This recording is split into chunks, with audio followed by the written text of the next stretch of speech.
This the link up. This the link up. This the link up. Welcome to the link up. This the link up. This the link up. This the link up. Welcome to the link up. Oh. Yes, welcome back to the LinkUp podcast with your host, Mr. King, Kana, and Woods here. And on today's episode of the LinkUp podcast, we have a very special guest in the building, none other than Martin's own Hasani Ellis. Or I guess if you, what would be your proper title so that we can introduce you the right way to the people then? Okay, all right. Thank you, Mr. King, for the ability to come on your show today. It's I jumped in the car and I came over here because it's a great privilege I find, to have the ability to come into the home studio, in the little studio and decide, to come and speak to my people, my young people especially, the people who are part of my generation, you understand? We're looking forward to see something better for St. Martin. About myself a little bit, Hasani Brendan Ellis. I grew up in, I was born in St. Martin, St. Rose Hospital, not the arcade. I was corrected about that a couple of times. And I grew up between Milleridge, Dutch Quarter, and French Quarter, what I like to call the Frontiers Basin. That way the Frontiers be. And every day I would get up and, go to school, cross the border about 4 or 5 times a day. I went to Sister Mary Laurence first. My parents decided, I might do better in the English stream. So then they transitioned me to St. Dominic. I then followed that stream until I was finished with my high school. I did very well in that stream. When I had a decision, to either go to the U.S. or go to Holland to further my studies, it troubled me for a while. But then I took one look at my passport, and I saw a citizen of Netherlands, which is a European passport. And I said to myself, "There's only one place I really gotta go." You feel me? Okay. And that's how I really ended up in Holland, And I went to Groningen first, and I went to Eindhoven, check out the schools, and I went to Eindhoven, Norwegia, my partner, John Sandyford, that linked me when I reached Eindhoven. We had touch base, and I say Eindhoven feel like the right vibe. Okay. I went to the city of Eindhoven, the gekste, did my HBO, and that's how I was able to have my first interaction with Holland, and that's what led me to where I'm at today, sort of, and I'm sure we're gonna get into that a little later on. What you study, if I may ask? Okay, my first study was international business and management. So, with that similarities, you feel me? For sure. 4 years, and it was really a good study. I did 6 months at Philips at that time, because Philips is in Eindhoven, and Philips provided me the ability to see how a large multinational is able to take advantage of economies of scale to make profit. I work for supply-based management, and what I did all day was crunch Excel sheet numbers. I was crunching the numbers, and they literally tell you like this: they got 30 years experience of purchasing.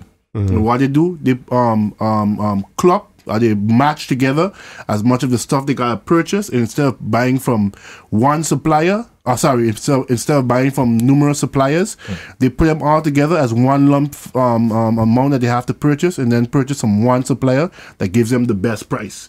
You understand? So that way they could buy in large scale. Instead of splitting it up, and while they might have 20 operations worldwide, and having each of these 20 operations purchased from one person, they have all of them send the information to one central spot, and then that one supply-based management team orders for everybody. And that's how they literally do it. Okay.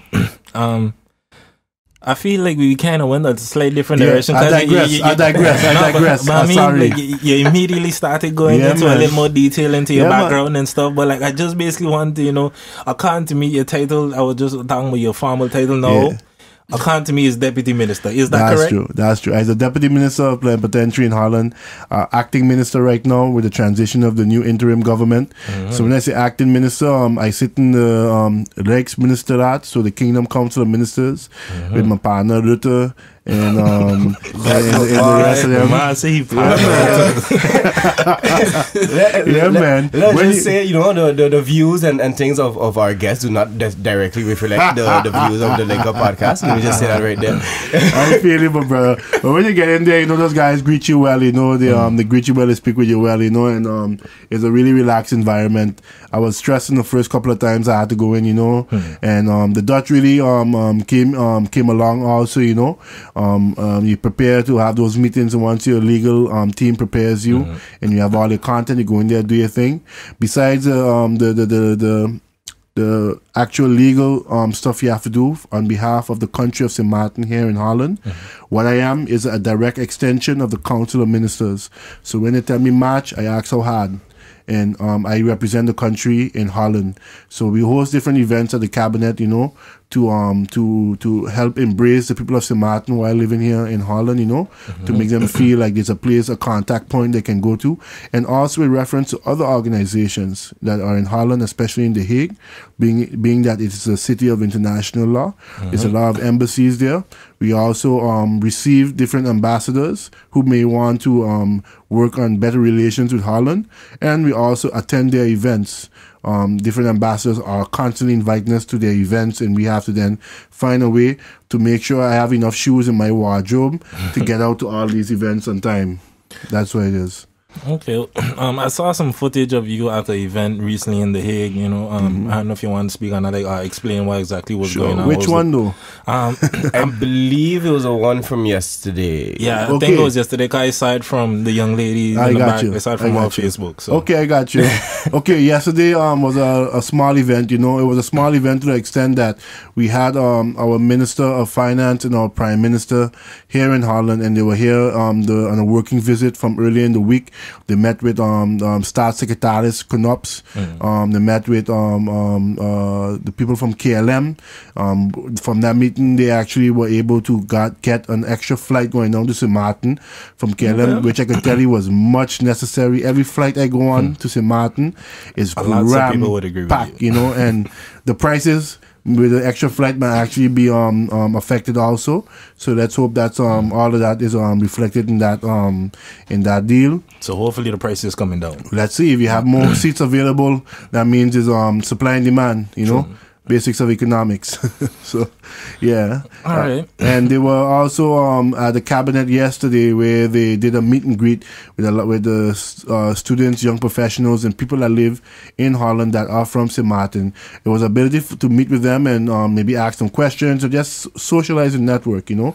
And I personally find it's something that's necessary, especially where St. Martin is now and where we have to go in the future. We need to socialize, network more, build our networks and build cooperation, not only internally in St. Martin, but also externally with external actors who want to maybe invest in St. Martin or have a vested interest in the future of St. Martin. That's part of what they were busy with yesterday. Yeah. Okay, and you said, like, regarding where St. Martin is now, how would you describe where St. Martin is now? Like, you're saying that you're stressing the importance of networking and stuff like now based on the current situation. Like, how would... what would be your description of the current situation? You know what's so interesting? I find St. Martin, where it is now, is like, I'm going to first tell you why I find St. Martin is. St. Martin, in my opinion, is a perfectly tuned racing machine. It's like a race car, you have to watch it, you know? Why call it a race car for? Watch the other islands in the region like St. Martin, you know? We're all in this competition for tourism. That's our single pillar economy. When I say it's a perfectly tuned racing machine, is because our economy sort of works that way. When I sit on the side of the road in St. Martin, when I was back in the day sitting on the block in Miami State with my partners, I would be there 3-4 in the morning hanging out, and I would be seeing cars going left, right. A minute you would be seeing maybe 10, 20 cars passing, you know. What does that actually mean? If someone is in a car driving around, he's either spending money or making money. You go to any of those other islands, 3-4 in the morning, you're not going to see that many cars driving on the road.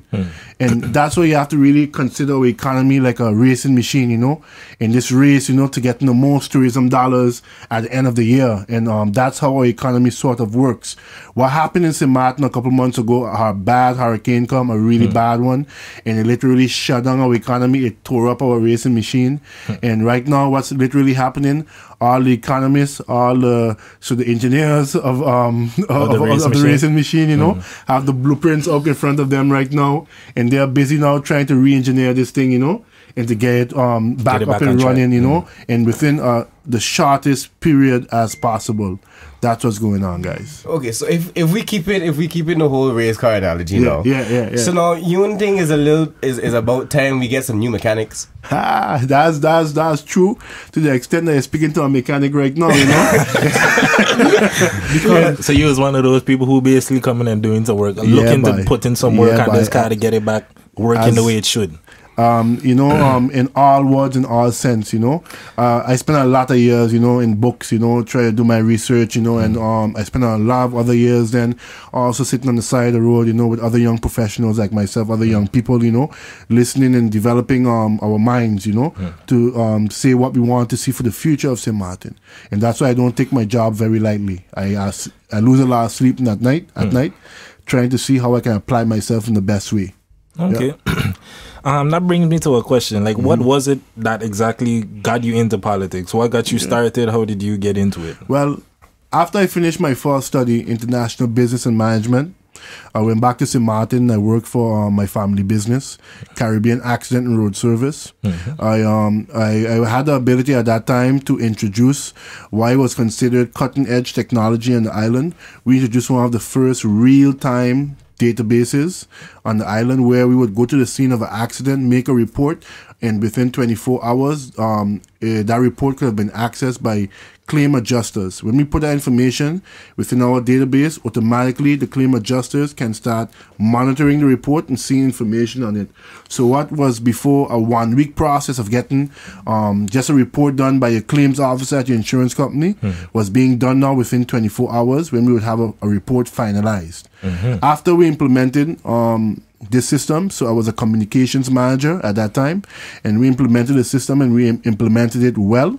I had a need for a bigger challenge, you know, and being a young man living in St. Martin at that time, I was living with my mother, you know. I would get up, go to work, frustrated, you know, because I don't got my own place to stay, come back from work, go back in the house, be frustrated again, you know. And I said to myself, there's something better for me and there's a higher calling for me. I want to go back to school, do my master's, and I want to come back home to contribute something to society. And I saw the ability of not being able to find housing for myself. So the shortage of housing and starter homes, for example. I didn't believe in renting as a driving force for what I would choose to be my next study, which was European law and policy. I sat in the park across from the Tweede Kamer in Holland on the day when our then leader of government, so the administration in St. Martin, was in the country signing the accord that would create country St. Martin within the kingdom. And I sat there for about 2-3 hours, fellas, and I did a lot of reflecting. And I made up my mind really strong, you know, and committed that what I was going to do, go back to school, study international law, find out what are my rights as a citizen of the European Union, what are my rights and what is the government doing to live up to my rights with reference to migration law, competition law, which is the economy, judicial protection, environmental law, and all of these different aspects of international law. And then it also teaches you how that trickles down from European law into the national law, which is Holland, the government. And that's where I sit right now, the ex-minister at. And then how that further trickles down into St. Martin, the municipality, which actually has to implement the law now through different policies. So you get a full picture, you know, of governance and the different layers of it.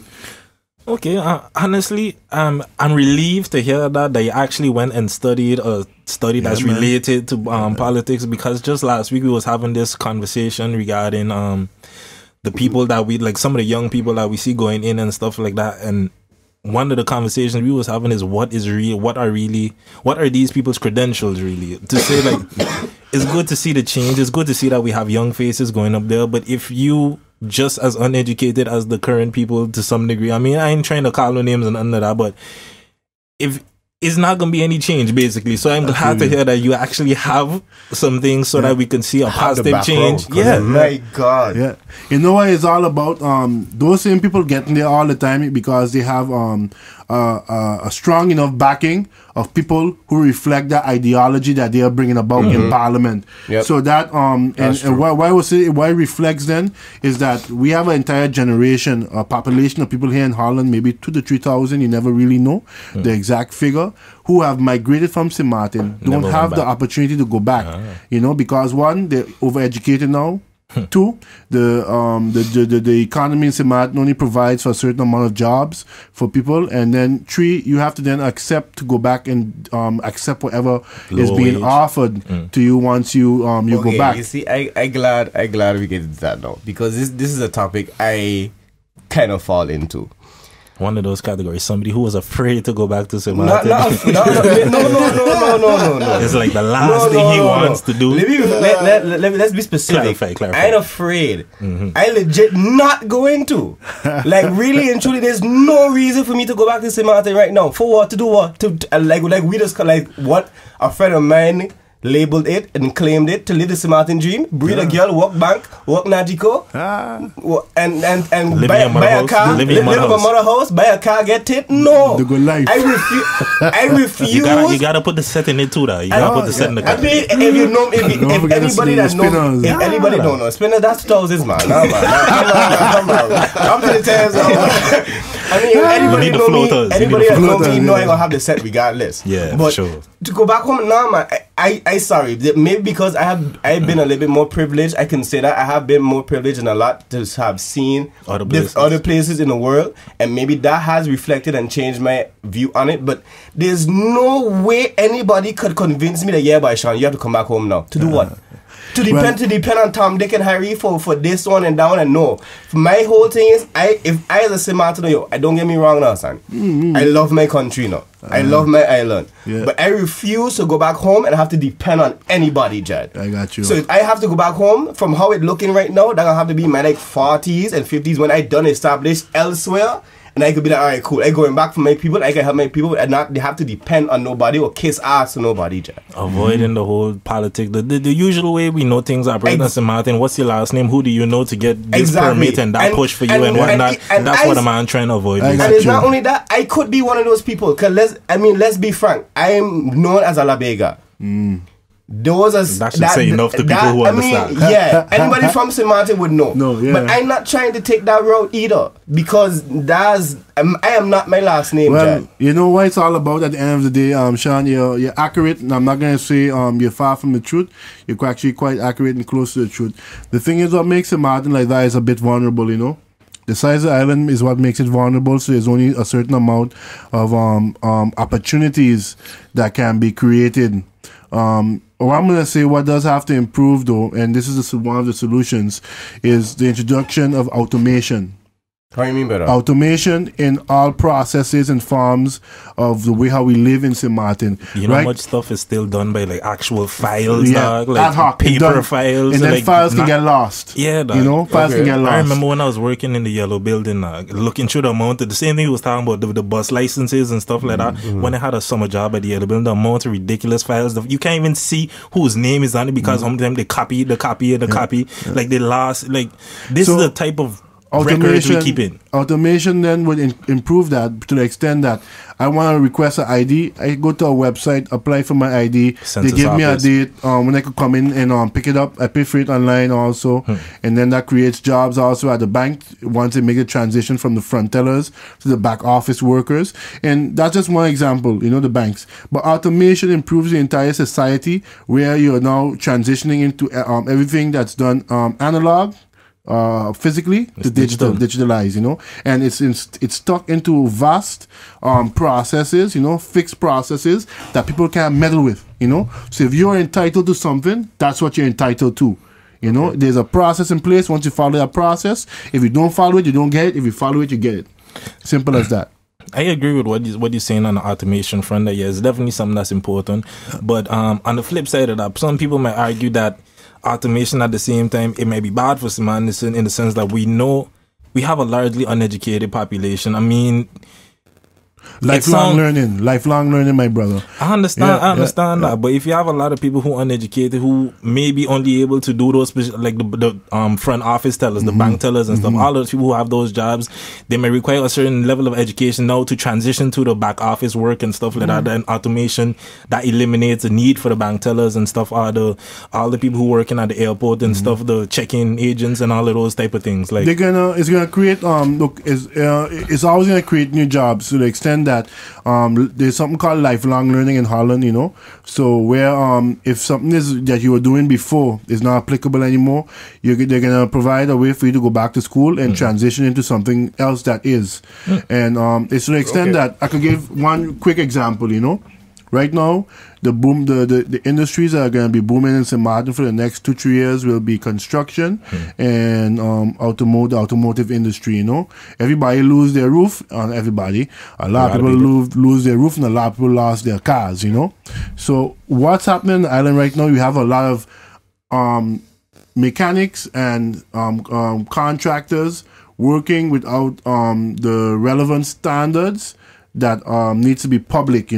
So when I say the relevant standards need to be public, when you go and work with a contractor, you need to know that this person is certified by the government, you understand, to do your work. And if you don't work with this person, what type of job you get is up to you. You understand? That's your problem.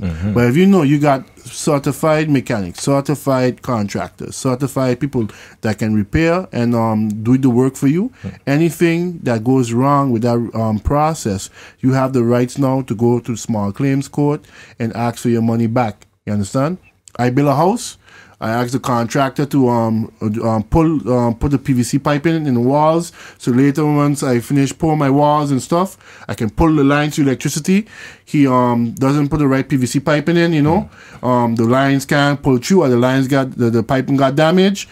I gotta pull my lines now. I gotta go dig up the whole wall to replace the pipes and all of that sort of stuff. It happens a lot, guys, and this is the perfect opportunity right now to work with our kingdom partners to reform, introduce the right certification courses for a lot of our technicians who are operating on the island right now and may not have the certification course or the certification to do the work.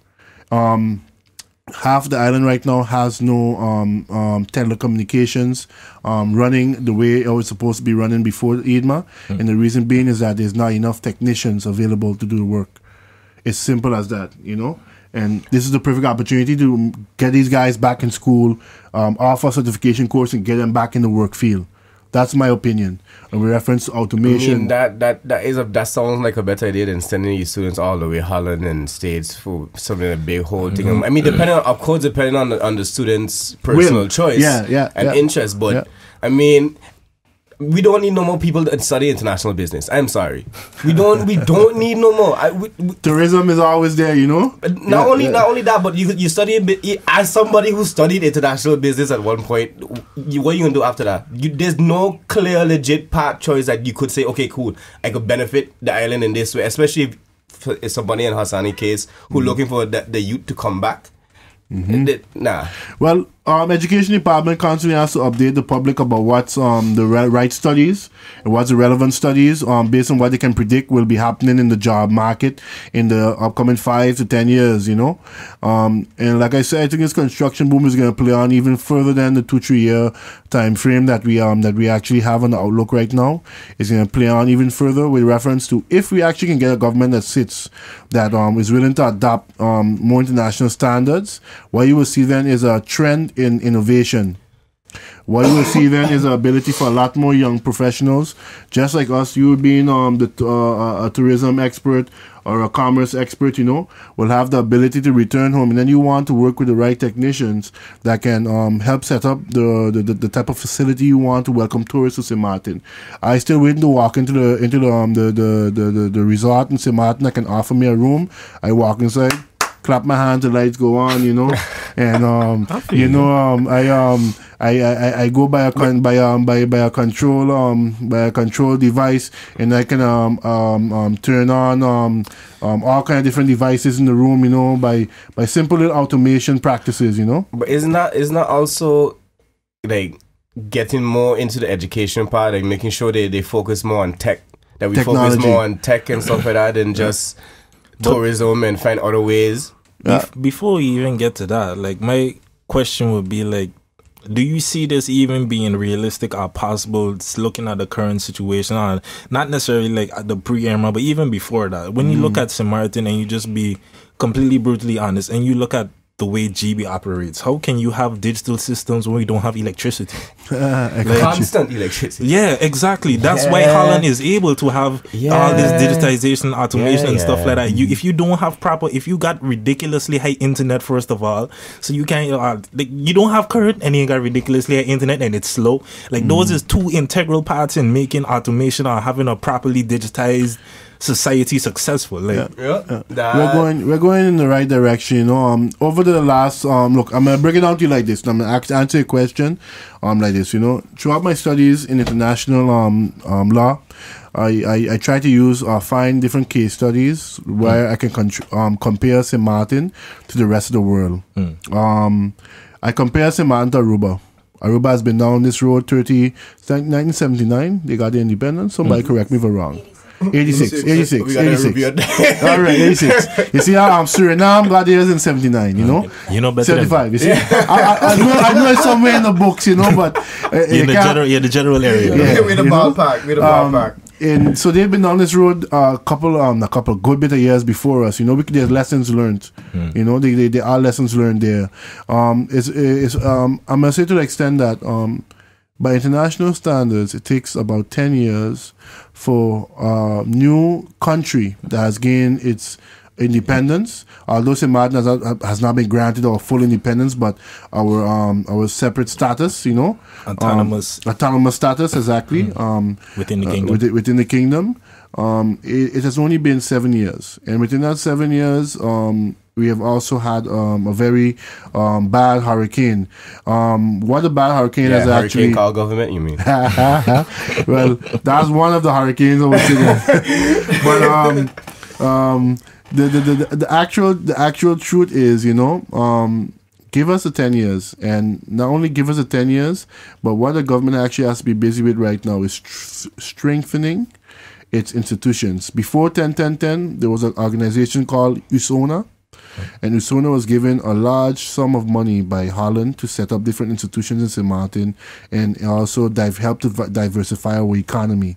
Some of these institutions that in USONA funded and set up was the SED, the Social and Economic Council, the Social and Economic Council. What they actually do is give solicited and unsolicited advice to government about what should be their economic policies, their social policies, to help alleviate poverty in St. Martin and improve the quality of life of the people. Right now, we are still facing different issues institutional-wise in St. Martin. Our justice system lacks funding. That's a serious issue. Everything lacks funding, from my understanding. Exactly. And that's why right now, this mechanic is literally trying to ask the people, by being a candidate in this upcoming election, I'm asking the people to give me a chance to go into parliament to be the efficient mechanic I want to be, you know, because you could sit in a garage and you can have 3-4 fellas working on the car, but you can only be one crew chief, you know, and that's why I'm asking for the ability to sit in parliament. Why am I asking for the ability to sit in parliament? Government works like this. There's trias politicus. There's the administrator, so the executive branch, the judicial branch, and the legislative branch. None of them can intervene in the other one without following the right processes, the right good governance processes, okay? I right now sit in the executive branch as the Deputy Minister of Plenipotentiary, where I am doing my job right now in Holland. The legislative branch now, though, has the power to bring motions forward and to have the other parliamentarians vote on these motions to implement changes in the current scenario or the environment that exists in St. Martin. If you, as an executive power, the people who implement these changes or these laws, policies, whatever it may be, does not follow the instructions you receive from Parliament, you are then given a vote of no confidence. You know, and that's how we've seen a lot of that happen. We've seen a lot of that happen in the past, you know. So, and that's why I do believe if I have the ability to work for the people of St. Martin, I will be best suited to work in Parliament, because I can sit on that floor and be an excellent speaker and speak for the people who have voted to put me there. Would that not also be a little more like right up your alley based on your background, your expertise and stuff with policy making and stuff? Because to me in Parliament, those are people who actually create the laws and stuff. That's like exactly. I will agree with you to the extent, my brother, that I started working in government after I graduated in my course in international law. My master's actually in international law. I worked for the Department for the Interior and Kingdom Relations. It's a bridge of or is a part of what they actually have in Holland, also called Binnenlands Ankelijkheid Koninklijk Relaties. And boy. You know, I have to learn to say it too. You know? Yeah, boy. And what our actual department does, we provide senior policy advice to the government, you know, based on structuring the country and the direction the country should be going in. And what I realized is a lot of the advice I was working on was being able to tap into European Union funding to alleviate poverty and improve the quality of life to St. Martin people. And a lot of these advices would then leave my office and go and sit in the wall of ministers, never leave. And a lot of the times then the funding that was being made available for these advices, you know, would then dry up, you know, and go away. And that is what frustrated me to the point of knocking on the door of our President of Parliament, Sarah Westcott Williams, and asking her to give me a chance to run on her list, you know, as a candidate, and to apply myself and to somewhat learn from her a bit about politics, because I never really was a politician. I was a good governance professional, you know, and to learn about politics, learn how do I go out there and campaign to get into a parliamentary position or a ministerial position, to then actually implement all of the advices I was working on and so passionate about.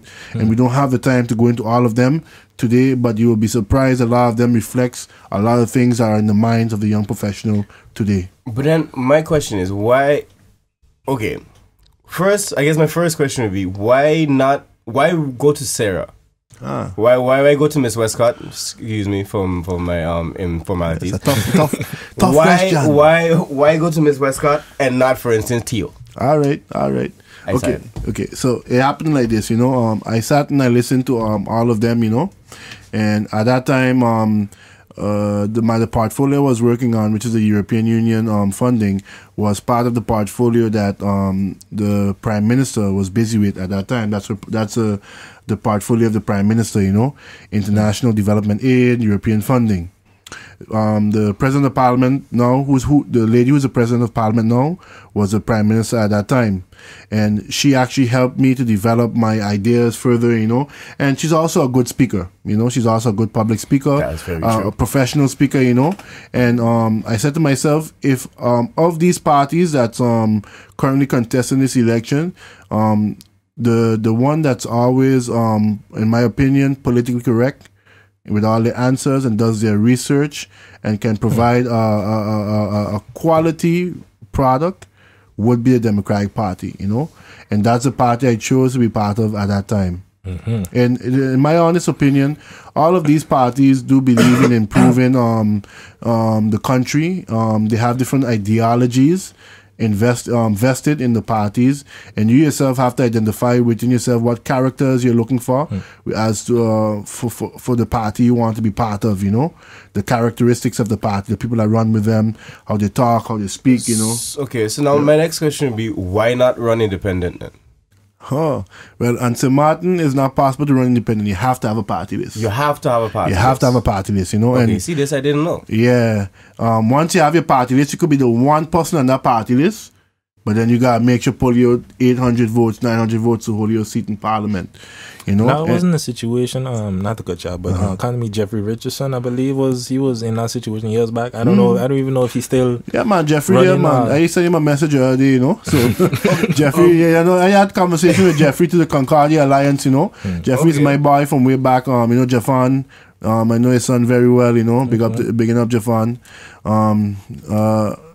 Once more again, you know, here's a gentleman who has the ability to contribute towards the progress of the country, but now he's stuck in the situation where he wants to be independent, coming from a small party without the ability to get his message out there to the masses. When I say without the ability, media is expensive. You understand? And radio station advertisements and those type of things. Or it's expensive, guys. You Not know. anymore. Well, yeah, exactly. Thank you. Thank you. So, yeah, I mean, not anymore, and especially you being on the whole millennium wave like that. Yeah. That is not bedoeling. That not bedoeling. Sorry for my improper use of Dutch. That is not. It's not necessary no more. Like I mean, okay, cool. It's normal, typical campaigning wise, the radio stations, the billboards, and stuff like that. But I really feel you reach a lot more people nowadays with just normal social media than you watch on the radio. And I feel like we're seeing more and more politicians, all of them doing whatever interview it is, are just doing their Facebook Live videos, and taking the messaging into their own hands. Especially us students up here, because the first time I really see or know about you was because of your cousins and your sister, because they went in hard the last couple election times. Like they whole newsfeed was my newsfeed was just them sharing your thing. So like that's how I first get to know about you. Period. Gotta take your campaign you definitely got to big them up on that because it's that. I'm gonna say to the extent that I'm glad you mentioned it. You know, social media campaigns. I myself said to myself a couple months ago when I first heard about this election. You know, first thing I said to myself, not this again. You know, literally that was my expression. You know, because it takes a lot of you to go out there and campaign and meet the people. But then I reflected for a little while, not too long, and what I came up with was, Hassan, if you have to go and contest this election again, what can you actually do? What can you actually say to the people, to tell the people, put their confidence in you to be a representative in Parliament? I say I'm going to run a campaign based on the solutions I have developed over the years, the many years of research, stuck in books, pounding my head against the wall, trying to figure stuff out, you know, literally trying to figure out what's wrong and what do we need to fix it, and how do we apply the right processes in government to fix it, you know, so the private sector and the public sector can find a way to work together to improve the environment in St. Martin. And I developed a series of 15 videos, but I'm busy still developing them, you know, as they are finalized.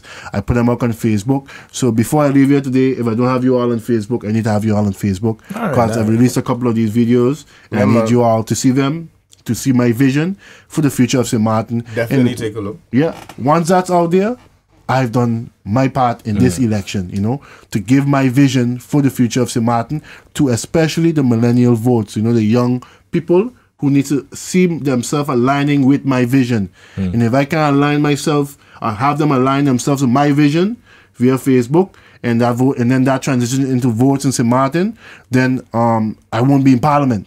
You know, that's my general outlook, you understand? And that's what I really was focusing on, the Facebook campaign, the solutions videos. And I do believe that's what St. Martin need right now. Solutions and not petty politics. Solutions and not bashing of other candidates, you know. And that's what I'm really focusing on. Yeah. In terms of just voting in St. Martin, right? If you stay without voting, what happens? Because like I know, like in Aruba, when you don't vote, some of the votes, you still voting in a way. Yeah. But I was hearing conflicting things with certain people telling me that it's not because like I don't have the answers. And so now that you're stating you don't have the answers. Okay, I got you. I would like to know. Okay, so 22,509, I think, is eligible voters, you know. Of that amount, we have 15 seats in Parliament. You divide 20,500 by 15 seats, you have 1,000 plus votes that you need to sit in Parliament. On a good day, in St. Martin, we have above 60% voter turnout. You know, I'm not sure the exact figure. I have to go and check in the census. You know, but then what it then trickles down into, you have to have about 800 votes, 800 to 900 votes to have a seat in Parliament. Okay, because from the 2,500, about 16,000 come out and vote. So that 9,000, those couple thousands that didn't come out and vote, they have no say. Absolutely no say. So it's just disregarded. We just have a smaller pool. We have a smaller pool now. You just need less seats. Less votes. Less votes to get your seat. To get your seat. Okay. Then something else happens. You have then the votes have been casted. You count the votes. You know, you will have then that maybe the UD has collected 5,300 votes. The USP has 2,900 votes, 800. Let's say 800. You know, the UP, the Democratic Party has 1,800, and it has 5,000 something. You know, you would see that 4,000 something. I'm trying to remember the figures from the last election. Anyway, the 4,000 something votes are going to get 5 seats because they get one elect cycle. What is an elect cycle? Of the votes that the individual parties get that doesn't help them attain that full seat, it goes to the next party that is closest to attaining that seat. So in the last elections, we actually had 2 elect cycles. Yeah, that's cycles. I'm saying the right way. Okay, is it that's cycle? Yeah, I ain't even attempting to. That's cycle. You haven't said the right way because these actual words have meanings. Huh? Yeah, that's cycle. So and rest of the seats. And that's actually what happened. Wow. So me being a candidate on the Democratic Party, what happened then? We had 1,500 votes. You know.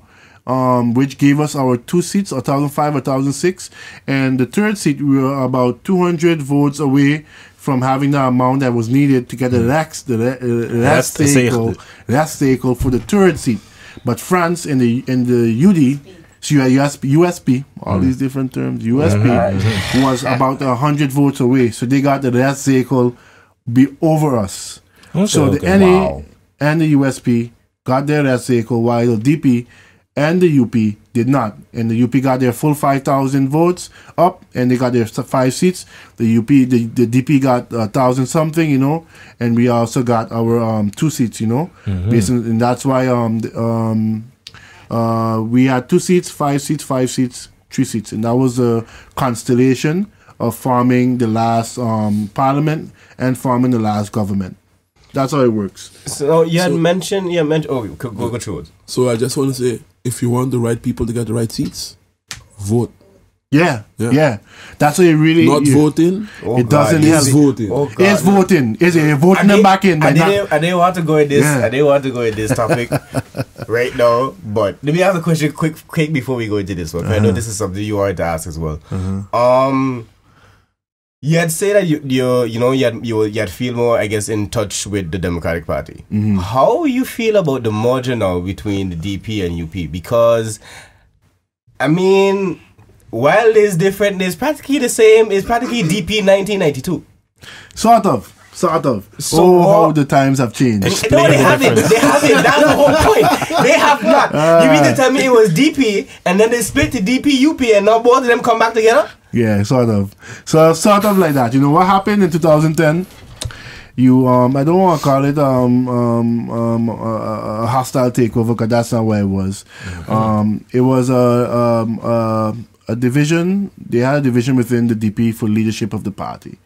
You know, Theo's a good friend of mine, you know, and I understand his vision, his leadership, and his want and his ability to want to lead the country, you know. Decided that it's time that he takes up the leadership of a party, and that's why he chose to further develop or divest into the UP. The UP, United People's Party, UPP, and what they did at that time was, I would think, walk away with 70% of the electorate of the 70% of the votes casted to the DP, the Democratic Party. That would make about sense. Yeah. Yeah, if I remember my figures correct, you know, and when you would say make the comparison, how do I feel about them joining up? Joining back again. In my position as Deputy Minister Plenipotentiary in Holland, I couldn't be more happy.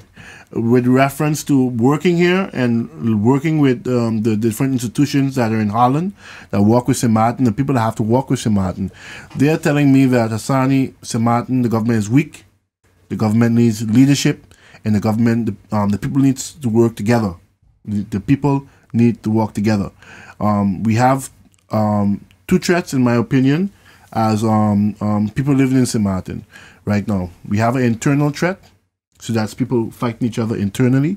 And then we have an external threat within the kingdom where we sometimes fight each other as kingdom partners. And we fight each other because of what we want, what we feel is best for the country, and the best way to move the country forward. I think some people might put a third threat in there, and that would be Holland taking over. Eh? That is the external threat. That's the external threat. Looking at how the work, looking at the cooperation between the kingdom partners. But then I guess I had misinterpreted that a little bit with the whole kingdom. And that's why I was happy, And I was actually one of those persons trying to tell the leaders, the UD leader, the UP leader and the DP leader, let's put our differences aside. Let's try and work together. And so far we've been doing it. We've been doing it well. And I really, really hope our candidates, our boards continue to work together towards alleviating our people out of the situation that we're in right now. That's the only reason anyone should be in any political campaign. Not for any personal benefit, but to bring the vision and to implement that vision to alleviate our people out of the poverty, improve our quality of life, improve our quality of living, and reduce the cost of living. That's the only reason you should be in politics right now, in my opinion. Completely agree. But okay, so now back to another question. I guess we kind of grazed on a little bit. How would you plan to get not only young people but people in general to vote? Because on one end, there's a speculation.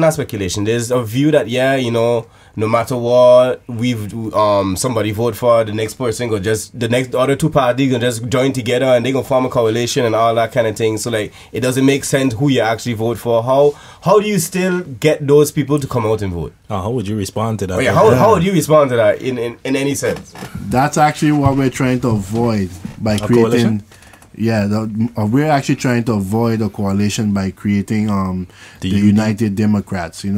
When I say people, when you approach people in Holland, and I'm talking about from the top senior management and overhead in Holland, the government in Holland, to the person that walks in the street, they tell you, Hasani, the government is weak and the island is corrupted. That's what they tell you. And why? How I transition that is, am I going to make that message different? How am I going to change that outlook? By asking two leaders of parties to unite and join to work together so we can have a stronger government if they get the ability to gain the votes to sit and have a government by themselves. And secondly, how do I fix the problem of having corruption? St. Maarten is an island that's corrupted and has bad practices and all that stuff. How do I get that that opinion fixed? By then having the ability to sit in government for 4 years without any ship jumping, without any stalling, of the progress that needs to happen. Implement the policies for good governance. Implement the policies to have our economy back online and online the right way. Because I open by saying St. Maarten is a tuned racing machine. There are some people who are out there of the opinion St. Maarten is a perfectly tuned malfunctioning machine. But it's a matter of opinion. I had one thing I wanted to say about. Although I agree with your statement of how you're saying yes, St. Maarten, the government is weak and corrupt, and we just want to see. I think the general consensus among the people, among citizens, is we just want to see it work. We don't care who is there. We just want to see y'all. Someone needs to stay 4 years. Let's not say we don't care who's there. They can't stay 4 years, but I'm telling you guys. But at this point, it seems as though the general consensus we just want a government. Okay, we want a government so they could do something so that they could last longer than a year, so that they can actually execute a plan. I mean, we've been talking about the garbage and the dump and stuff like that for who knows how many years. I feel like I know it's kind of going in party lines out of, but I feel like France summed it up perfectly in the parliament meeting. It was like, yo, I don't care whose solution is better than what. Let's get something done. Like, we need to do something. I think we had said that in the last week podcast as well, and we was like, yeah, we was bigging him up, and then last week I see he get locked up. That's another something. No, yo. I bet that have you could just slide that in there like that, boy. I bet that have brought it up in the right way. That this is a problem. Yeah, but how do we, even as young people, be like, yeah, but government or have any faith in government, and most of the leaders is getting locked up? Before, the question I want to ask, I didn't kind of get to finish articulating the question. You say it's like, they come back together and they're doing this for the people and thing, but who's like, why not you could, I feel like you use a perfect analogy in a relationship. Like, you break up with your ex for a reason, and now you're going back to her, and like, who's to say this ain't gonna end the same way? In the analogy of the relationship between the unity of the two leaders, we seen the split, and it's like, as a popular as the people, how are we? So what would reassure us in a sense to believe that this is actually going to genuine work. Something first of all, and that it actually can work? Okay, so the one thing I will tell you that can actually is a game changer in this in the near future for St. Martin is the ability of us being able to tap into 550 million. That the World Bank is available through the World Bank, that has been made available from Holland. What this fund is actually made available for is to allow St. Martin to come out of the hole we're in right now with reference to our economy, and so we can get our economy back in line. It also gives us the ability to, like I said before, go back to the drawing board, look at the blueprints of this perfectly tuned racing machine, that's down right now, and get it back online. There's a couple of tools that we can apply. For example, the Integrity Chamber is a new institution that has been somewhat demanded by Holland to have access to this 550 million. What does it? A very controversial controversial topic. There. It's a matter of, I was going to say more forced upon, but it's a controversial issue is because it's somewhat uncharted waters, guys, and it's uncharted. I mean, for St. Martin it might be, but I mean, like you said, we could look to Aruba as an example of certain things. We could look to the other Netherlands Antilles and say, like, it may be a first for St. Martin, uncharted waters for St. Martin. It's uncharted waters for St. Martin to the extent that this institution will be able to give a binding advice to government. So they got to do it. They got to do it, and that's why it's considered such a controversial subject. And the entire the controversy developed over the months and years while we were developing this this law in this institution, because the last piece of it that we were fighting about as kingdom partners is of the three people who sits on the board of this integrity chamber. Who appoints who? How do they get there? And the discussion was Holland appoints two, St. Martin appoints one, St. Martin appoints two, and Holland appoints one, and those are the things that have to be finalized, But with the ability of having this institution now and the access to this fund to rebuild the island, what you will actually see happening is the ability for certain things that were being stalled, certain advices, certain policies that were being stalled for many years, just out of the mere fact that the leaders that were in government could not agree on a way forward. So either they would agree to disagree and not do anything about it, or they would just throw on the government, or whatever it is they do to deal with it. Now we have the ability to have a binding advice by our authority. Have to execute it, whether y'all agree or not. It's a binding advice. I get that, but there's just, I guess, I'm just curious. Like, how do you personally feel about because according to me, it's been resolved or whatever. We decided that, okay, it's 2 people being appointed from the Netherlands and 1 from St. Martin. Is that not, according to me, I remember seeing that coming out, being discussed in the parliament meetings. Like, it seems that's been decided. Don't hang me on it, because this is a portfolio that was on my desk actually. I didn't develop the portfolio, but it was an instruction given, and I wasn't the actual Vermachtig minister then. I was a deputy minister. What's actually happening is that you would then see one is appointed by St. Martin, one is appointed by the overhead in Holland, so the government in Holland, and then so through the ex-minister, and then the third one is appointed through the Common Court of Justice. And then if you actually dive into the Common Court of Justice, that is the open bar ministry in St. Martin, you know. So and if you actually go into the technicalities of it, which I rather don't, but how do you appoint people to the Common Court of Justice? Once more, through the ex-minister. So technically still somebody from Holland. Yeah. But then would it not be possible or make more sense for it to be the third party to be somebody not neutral? From, yeah, exactly. That's a Common Court of Justice. Where would the neutral person come from? The though? Common Court of Justice. No, but I mean in his scenario, if you had some, if it's issue between St. Martin and the Netherlands, it seems, I mean, just in a general thing, regardless of the apart from the integrity chamber, if you had just a regular disagreement between me and you, for example, I can't find one of your homies, one of my homies, and then another one of your homies, and then expect it to be like but that's the thing, unbiased in that situation. Well, that's why we're looking at it's like who would be the third? Who would be the third person in your scenario? Because I mean, if it's a dispute between Holland and the St. Martin and Holland, for example, who else? Who does this matter to outside like those people?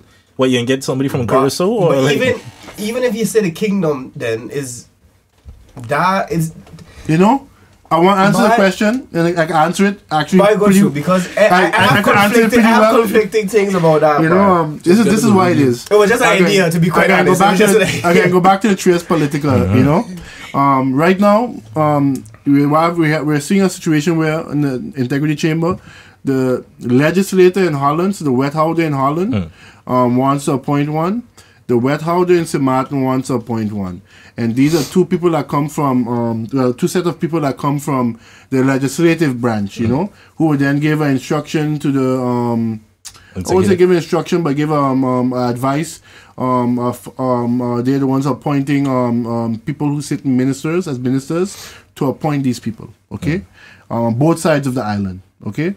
The third part of the Trias Politicas, though, which is the judicial branch, is the Common Court of Justice, and they're actually supposed to be the neutral party, the party that actually supposed to uphold justice, peace, and security for all people of St. Martin, all people of the kingdom. Okay. And that is why the neutral body is supposed to be the Common Court of Justice. That's in my opinion. That's my take on it, and that's why I think maybe that's the direction it went to. Like, I get that, but my only thing with that is I feel like you said, we trying to represent one person trying to represent the interests of man, or that the Common Court of Justice job is to represent the people on both sides. But what happens when the people on both sides differ, and it seems as though they differ a lot of the time now? It's a cultural thing. Yeah, it's a cultural thing. It seems. But that's the thing. But you see, this is why I say I struggle with it, because on one end, nobody can. I mean, we as Samaritans, nobody can come inside our island and tell us what to do. But on the other end, it's obviously we can't run our own shit either. So where, I mean, say one, say two. You have to lead by example. Not lead by example, but you can't just expect to be trusted with them kind of things, or just expected to be responsible. If you've shown that you can't be responsible for everything from budget to your crime to your laws, I mean, we had taken about all these different programs and stuff like that. All right, cool. But if there's no, like we was talking about last time, if there's no checks and balances, if there's no way to actually put people, hold people accountable. Nothing going. That 500 million. I'm sorry, I'm going in people's pockets. I'm sorry. Boy. I'm sorry. I like your response. Sean, you gonna lock me up. Sean.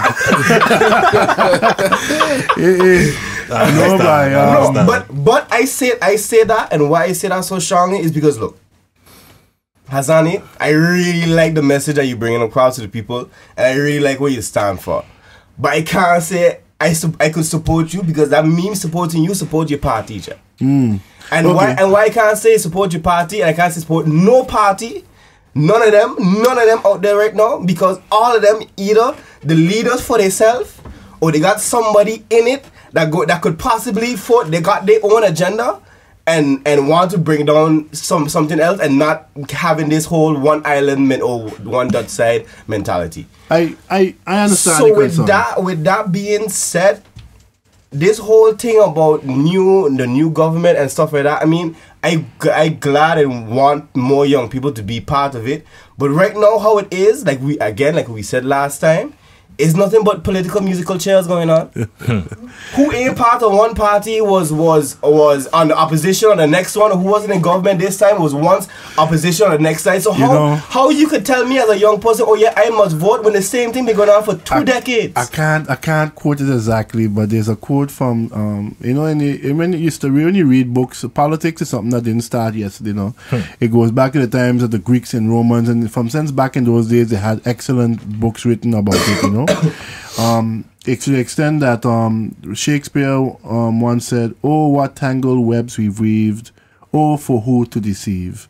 I can't give you the full quote, but to draw reference, so I say you might feel a bit confused right now, as to how do you draw your left from your right when you see this candidate move from here to there, all those stuff, We have a unique opportunity right now with this election. We are literally creating the future for the people of St. Martin for the next 20-30 years, in this next 4 years, when you have the ability to sit in parliament, and that's why I'm running in this election, and I'm asking the people, especially the young professionals, especially the young people, to show their support for me, because I want to make it to parliament where I sit in front of the governor, I stand in front of the governor, and I take an oath saying, I swear to vote my conscience, for the improvement, of or to work on behalf of the people of St. Martin. I swear to vote my conscience, and that is what you actually hope you can have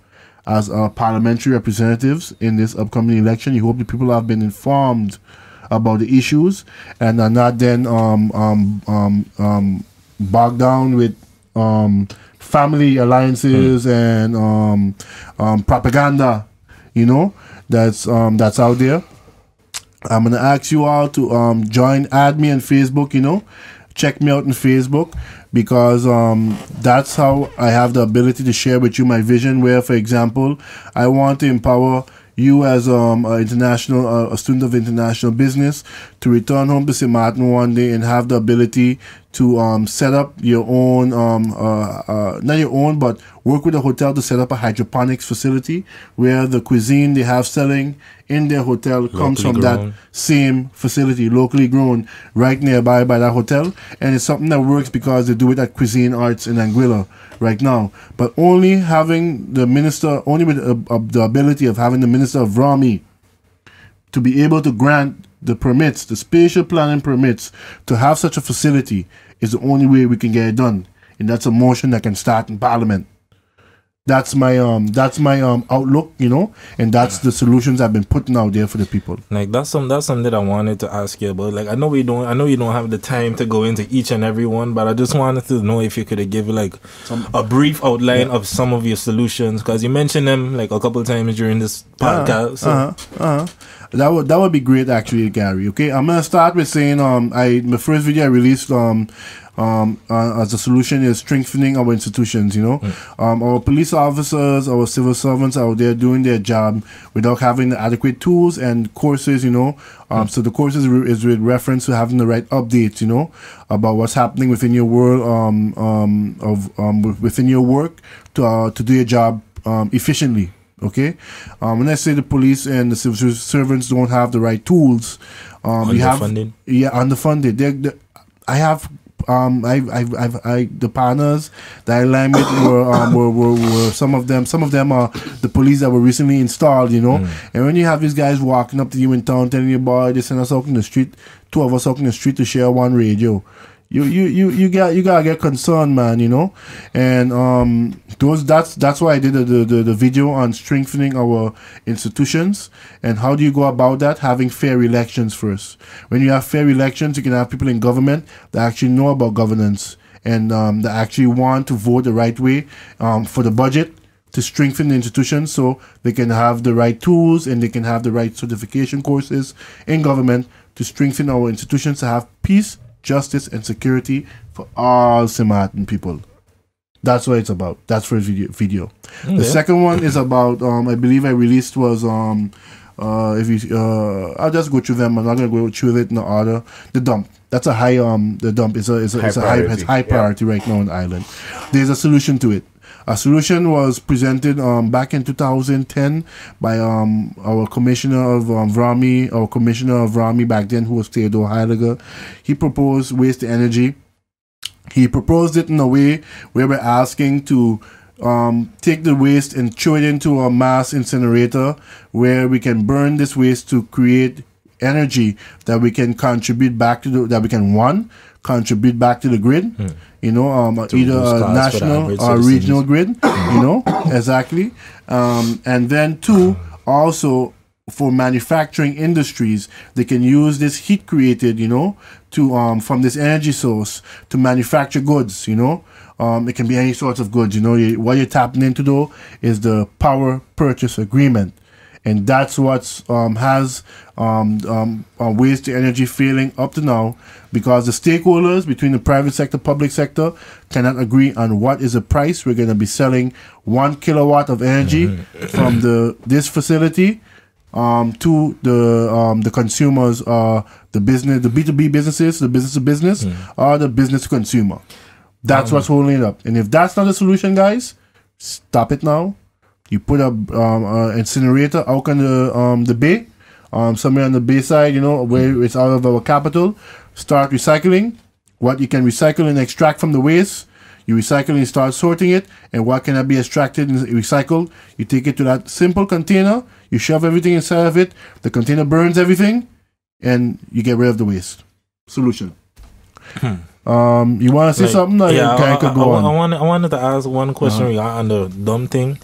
Because we talked about the waste to energy thing, and one of the things according to me, one of the main points as to why they say like that isn't necessarily, it's possible but not necessarily the best option, is because of like the amount of waste that is needed to make it profitable or something like that, and it would require the cooperation of other islands and stuff like that, and that's one of the things kind of halting that.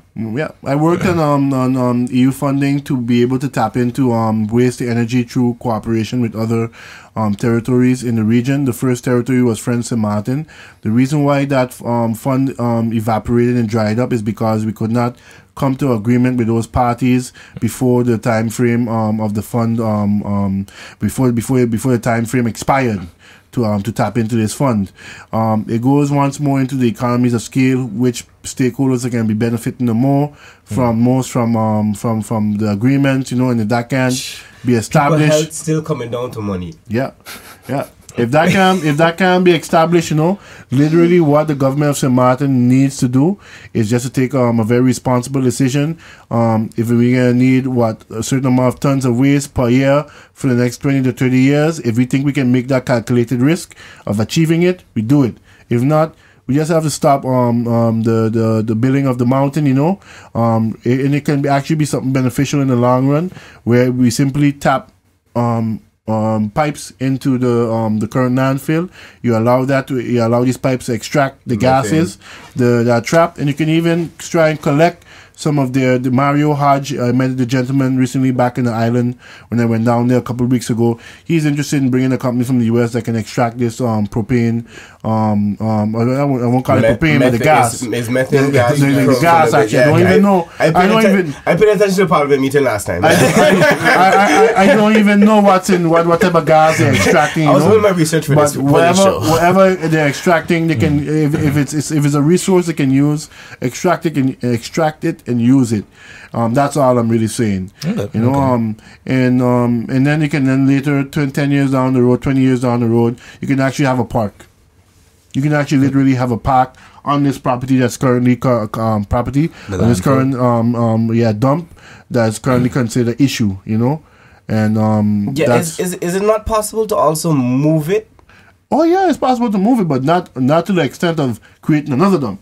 No, I mean like legit just switch locations of, let's say, the landfill. Yeah, I mean, according to me, it used to be in Point Blanche or something like that before.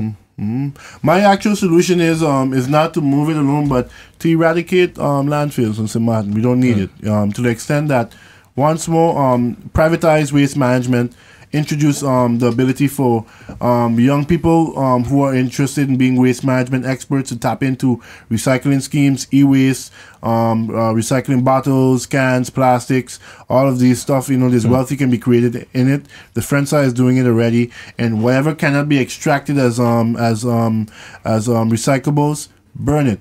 Take it up Back Bay, have a container. You can purchase one of these incinerating containers. Every day you shove stuff in there, you burn it, and you get rid of your waste. That stuff that you don't need, you don't want, you burn it.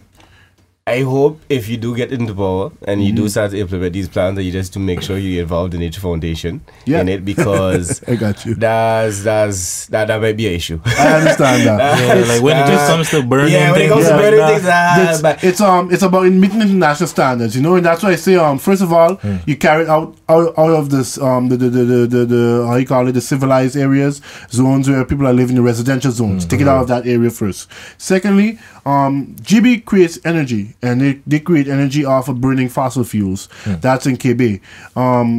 What they do there to complement their not complement, but to avoid damaging the environment too much in the ozone, is they introduce membranes in the exhaust pipes. And what these membranes do is they trap as much of the pollutants as possible as they are released in the exhaust pipes. And it's the same technology they will introduce if they have to come to building a waste to energy facility in our capital. They're going to have to introduce these membranes that can extract as much of the pollutants. I'm doing my research, so fellas. We got to ask these questions. Yeah, but I'm glad. We got to ask. I'm glad because it actually given me the ability, to give the answers and give the solutions that I've been trying to solve. Not stuck, but I've been trying to solve for so many years, doing my research, and this is one way of getting it out. Go through. I have a question. If you're St. Martin and living in the Netherlands, right? And you want to vote in St. Martin. You were born in St. Martin and you want to vote in St. Martin. Is that not possible? Yeah. Nope. It is? It's not possible. It's not possible. I say yeah. Oh, it's not possible. I was like, higher? It's not possible. Nope. But there's a simple solution to that, and it's let's say a simple solution to it is to have the ability to vote by proxy. Now, there's two sides to the coin. You're gonna have one person that says, "How do you control this vote by proxy thing?" And how because for sure that vote is being there's some bad practices were done with it in the past, and the other side of the coin is that you have young people just like you all, left St. Martin not a couple years ago. Written out a couple years ago. Yeah. You all right out of St. Martin to go to Holland to further your education, not by choice. Yeah, more by force than anything. More by force. If we had a better alternative, if there was a way of if there was a way to get a way of higher education on St. Martin, I'm sure none of you would have left. If your son was a real school, some of it is a real school. You might lock me up. I'm not the politician. Listen, it is a real school. But these are my words, not the words of Hasani. Let's just clear that up. I'm the one that. It is a real school. I have a lot of friends who go into USM, so it's getting ridiculous. Oh boy, but this guy. But again, say it this way, the ability to vote by proxy is still an option because they do it at the Dutch representative in St. Martin when they have elections in Holland. I actually voted for the European Union, or representative in the European Union, at the Dutch representative in St. Martin, so I voted at that time. And it's also possible here in Holland where the people of St. Martin living in Holland, could vote by proxy at the St. Martin House, where we will have your voting card here, the bin to put your ballots in, and it's all about doing it in an organized way where it's a fair voting process, and it's a matter of making a change to the kingdom charter, I believe, the Kingdom Charter, and the initiative has to start in St. Martin, though. It has to start in St. Martin. And that's another solution. If I had the time, I would tap into that in my series of videos. And if not, I'll always find the time after the tap into it to illustrate how do you actually go about this process. Because it's a very simple process. Since we're on the topic quick on voting, I just have a quick question to ask. Because I seen a video on Facebook a couple days ago. They got this show, I don't know if you've seen it, from Andrew Dick and Devondre, the Politics, or St. Martin Politics.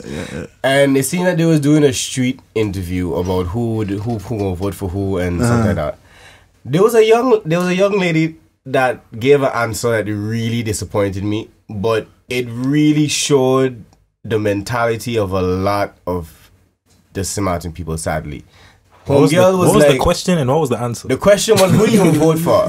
Homegirl say, anybody that buy me an iPhone X. Wow.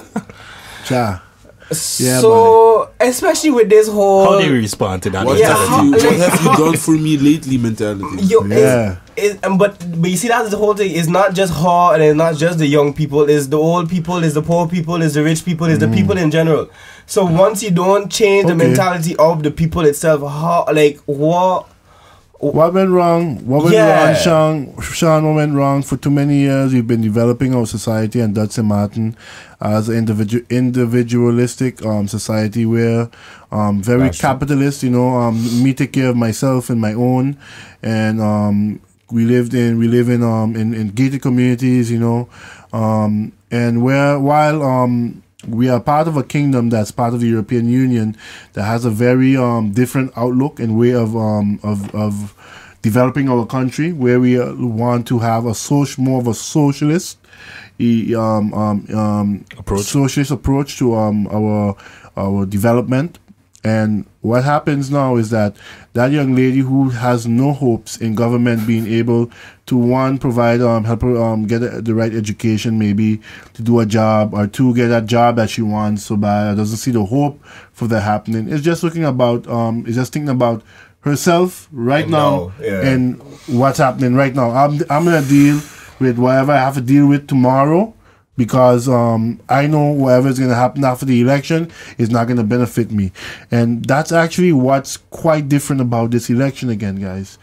The ability to sit in Parliament and to work with the people of the World Bank and to work with the Kingdom government on improving St. Martin to make it a more social contribution society rather than a capitalist economy, our society is actually right now on our table, I have a question about that. Do you feel it's possible to make that transition, seeing how much American influence St. Martin gets? Because in my opinion, the more socialist, the more kind of collective approach to things and thinking more collectively, to me, that was more of a European ideal. And I feel like with the amount of influence, especially culturally, that America has on St. Martin, from products to like the TV that we watch and thing, all of these stuff, I feel like all of those things tied in. The capitalistic ideals is a very American thing. And if we so pumped with that, how do you change that? Well, I understand the question very well. And I think, St. Martin,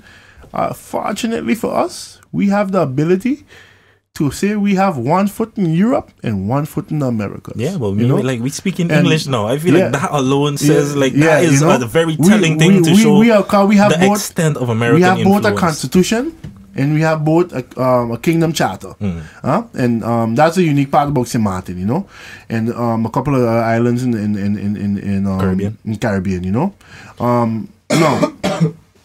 our economy might be driven by capitalism, okay? But when you approach the CFT, who does the financial supervision of our finances, they tell you, Hasani, St. Martin right now has just above 30% tax compliance.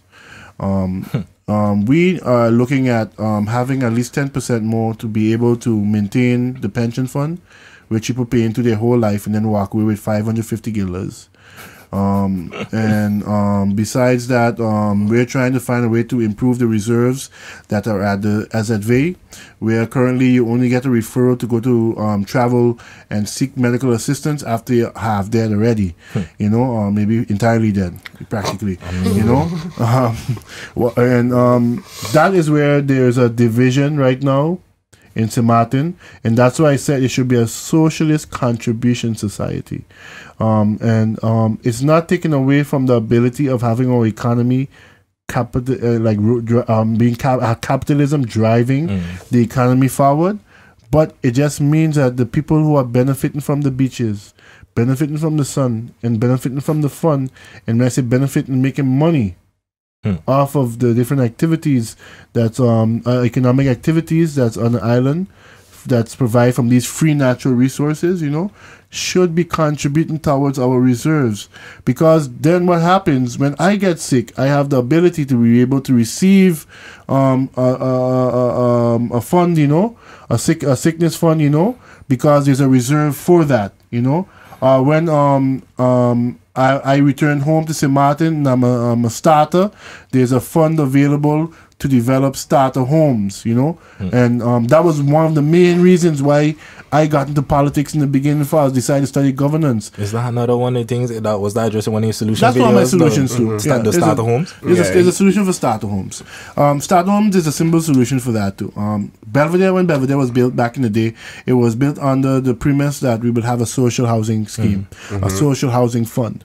What happened with Belvedere is there was a time when the banks, I would think then, realized that a lot of people were getting the ability to have a home within this social housing fund, and there was a lot more land available in Belvedere. And what they did, instead of developing more social housing, and when I say more social housing, a specific social housing for young professional starters, where it's a revolving door fund. You buy into it at 18, for example, or 20, 25. Is a specific home within where you have to buy into it only because you are following certain rules. You're under 40. You know, you only have a certain amount of income. And for those reasons, you're going to have a reduced cost, but you're only going to pay a certain amount compared to the private sector where you're going to pay a lot more. But what happens then is that when you're 40 now, and maybe you have a family, and or maybe above 40, you're still living there, and you want to now sell it and go and buy another home, a bigger home, you know, you should not be allowed to sell it on the private sector. You have to sell it back to the same social sector that you bought it from, and then you fix the price. So you pay into it, and you get your money back out, but you don't get more. What people want to do, they pay into something, and then they make money off of selling it for a lot more after. And that's what happens in the private sector. You need to have specific rules set in place as a social housing fund. It cannot be broken, they cannot change, and that's what happened with Belvedere. They started a social housing fund, the rules got changed, the commercial banks got involved. No fault in that. You know, they saw the opportunity, you know, and the people saw the opportunity to build their own homes outside of a social housing scheme, and that's what they did. But at the loss of our ability right now, as young professional starters who want to return home, to buy into a housing scheme that we can afford. To me, I mean, like, we're getting kind of close to about the time that we would have to wrap up, but to me, it sounds as though, like, a lot of your solutions basically center around the idea of certain things that me and Kana was discussing before, which is like one of the main things that St. Martin is lacking is enforcement when it comes to like checks and balances and enforcement on those checks and balances. And it seems as though you're speaking a lot on that same sentiment, or you know what happened? Our population increased a lot, guys, over the last couple of years. We have a population density problem. And the sweet St. Martin land that we all grew up to knowing, you know, is sort of, and when I say sweet St. Martin land, we grew up in a time when we saw our parents making so much money, you know, and when I say they made so much money, the cost of living wasn't as high, and I would say you had the ability to go on a vacation every year, a nice vacation, you know, with your family, and it's changing to the extent now that you're making what you make is almost the same as what you end up spending to maintain your household, you know. Just to live. Yeah, you know, and so the cost of living is increasing without the wages, you know. So one thing has to happen: the cost of living has to decrease, or the wages has to increase, and the only way you do that is through regulating the economy and creating new ways of making money, creating new ways of making money in the economy. Those are the only two ways you can actually accomplish that. Just out of curiosity, but is included in any of your solutions the legalization of marijuana? Oh, marijuana. Okay. No, I didn't touch that in the Outlook because I didn't touch it. No, I touched it in the Outlook because why? There is ways I'm trying to create money for the economy right now with reference to the ability to start doing hydroponics and indoor farming and vertical farms, fish farming. I like this guy. You know, speaking of fish, that's exactly why Kate was bringing up that as well, because that's something. All those things, you know. It's gonna be something that will be dealt with in Parliament. You know, Antigua just dealt with it. You know, when they legalize it or what? It's being tolerated. You know, oh, okay. It's, but according to me, St. Martin is decriminalized. Well. I don't know what officials are. It's according to it's part when it's tolerated, you have to decriminalize it actually. You know, and it's to the extent that we live in a small society where we have to respect each other, you know. And if you introduce one thing and our policy to do a certain thing, you have to then see what the other side of the coin will look like, you know. What the ramifications of that of the action will be, you know. So we have to put our best minds in place. And the first thing I will tell you, the ability to have the ability to tolerate the consumption of marijuana on St. Martin can only come with the ability of us having a general hospital and a registered neurologist on the island, you know. That's one. Okay, so with having that, you can then have all sorts of legal discussions about how do you go about structuring it within a framework where it's one, safe to consume, and two, taxable, probably. You know, probably has to. The amount of taxes generated in other countries based off of that is like, But I asked because I remember, I believe it was last year, possibly the year before. I know it was a while back that I remember seeing when they had the whole Bushman, when they gave the presentation, they then it was like, I haven't heard anything since then on this particular matter. So if I'm correct or if I'm wrong, maybe it might be what they were missing in that room that day. They came in with they needed people who was willing experts. to listen. I think that's what they needed, because based on the questions that those people asked after the presentation was given, it's clear 90% of that room wasn't listening, or they just slow.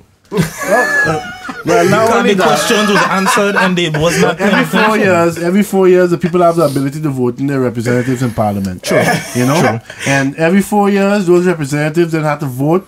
So if they try it back, then they gotta try it again within this upcoming time frame. And then what you will see then is based on the people who sit in that Parliament and have the ability to vote their conscience. You know, you will then have out to see what does the electorate feel about this particular law, you know, or the criminalization of it, you know, to the extent that if I am a Christian, if I'm elected mostly by Christian supporters, you know, who tell me, Hasani, that bad bush only going to cause harm to the society and this, that, wacky tobacco. Yeah, you know, I'm gonna sit in Parliament. I'm gonna vote that in a way that reflects that backing, that support, you know. Understand. But if I'm elected, you know, by a group of people that tells me, look, there's medicinal purposes, benefits, you know, economic benefits. From marijuana, there's also hemp. So I mean, you know, there's all these all these different benefits. You know, I'm gonna sit in Parliament. I'm gonna vote my conscience. But one thing I want to get back to is that in that room, I believe we had an array of different experts that came to speak. Yeah, there was the neurologist, there was a dude from the private sector, and there was the Bushman himself. Yeah. They missed the lawyer. That's what they missed. They missed a lawyer. And it's a lawyer who can actually write up the framework for the legislation to how you're going to go about implementing it. Hey, so we got a missing piece. According to me, they may not have had the lawyer there, but according to me, that's what the doctor there, because he was helping all the other islands or different islands. He was the dude who was guiding them. He was a doctor, according to me. He wasn't a lawyer, but I feel like if he already is in the room, he knows the process and stuff that needs to be taken, and probably got the connects and stuff. You need a constitutional. Yeah, you need to have someone who actually practicing law. You need to have a legislative lawyer. That's a specific type of lawyer. I'm telling you guys, I studied international law, European law, and I'm far from practicing law in a courtroom because all I do is research European Union white papers, green papers, regulations, and all that stuff. And guys, there isn't a building I think big enough to hold all of those documents. Probably, you know, maybe there is, but there is a lot of documentation. You know, and you need a specific lawyer, a group of lawyers, you know, who can actually do the research and develop the legislation in the right processes to make sure they tie in all the loose ends, you know. And that's what it comes down to at the end of the day. But it's about taking the right steps in that direction. And when I say my entire opinion about it, how I would go about making my a contribution to this law is by asking to have it implemented the same way it's implemented right now in Holland, with the ability for people to have three female and 2 male plants within their property for personal consumption. The reason being is that the ability for you. So did they change it though? Because according to me, it was just like I don't recall it being specifically 3 female, 2 male. According to me, it was just like a limit is 5 plants. Like, okay, I didn't know they was looking into I don't know how when last I opened up that piece of legislation. Yeah, you know, to me it was just 5 plants. No, I could swear that what he's saying is true. Yeah? Yeah. I wasn't agreeing any sense. That's why, like I said, the reason why I want to implement it that way for is because we have an issue in, like I said, Holland has been done this road a long time ago. And one thing you don't want to see happening if this is introduced in St. Martin, so the decriminalization of it and it's being done, it should be done once for medicinal use, and you do not want international criminal organizations to be tapping in to a wealthy potential, and then that funds will be used to fund terrorist activities, and then that those terrorist activities are later linked to St. Martin in the future. And that's why these are all the things you gotta research well, you know. And I ain't even went that far. Jeez. But like I don't want to cut you off. I would like to continue the conversation for a long time. Topic there for but real, I mean, we already at an hour and 30, so I just feel like what would be what would be the message that you'd like to leave with our listeners? Your last words, the key point of your sentiment. I'll let you know this much. I sat here an hour and a half with you all, well spent. You know, I felt really good having this conversation with you because I personally feel the people in this room reflects my ideology and my future. This is the many years I've spent sitting on the block, sitting with the boys, you know, sitting in different organizations also, like Leo's Club, the church groups and all these different groups I was part of, you know. And this is what the people have been telling me. And I'm now asking for the ability to go into Parliament, to speak the same way and vote the same way that I've been speaking, you know. In Parliament as your representative. When you speak to some people, they tell me, Hasani, you will do good as a minister. Parliament is a joke. You know, you need to be a minister, you know. I think Parliament has a lot more to offer the people of St. Martin, you know. We just really need to get the right people in there, you know, that are aligned to the same vision, you know, especially the coalition. The coalition in Parliament are aligned to the same vision and are going to work out there to implement that vision.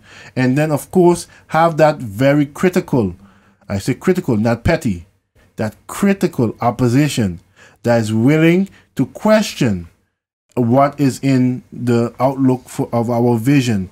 And back in the day, when we had Vance and Claude, those are the best days of governance in opposition.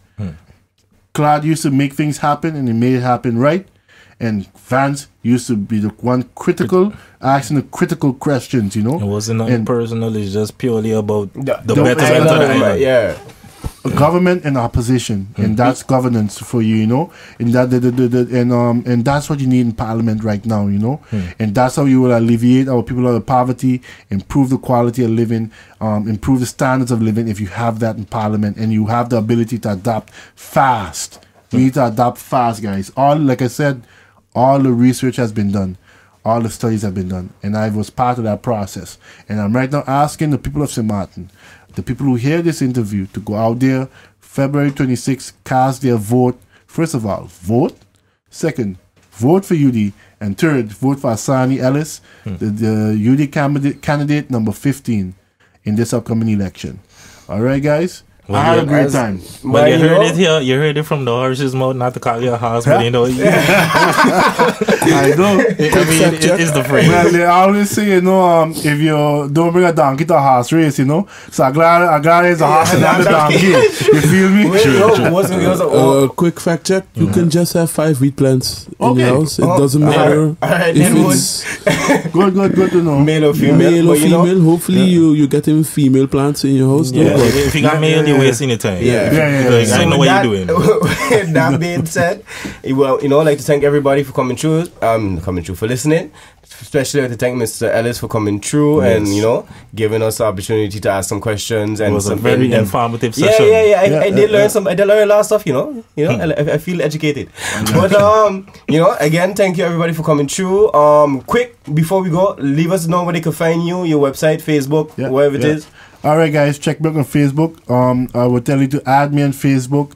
Send me a message saying, show me the solutions, and I will add you on Facebook.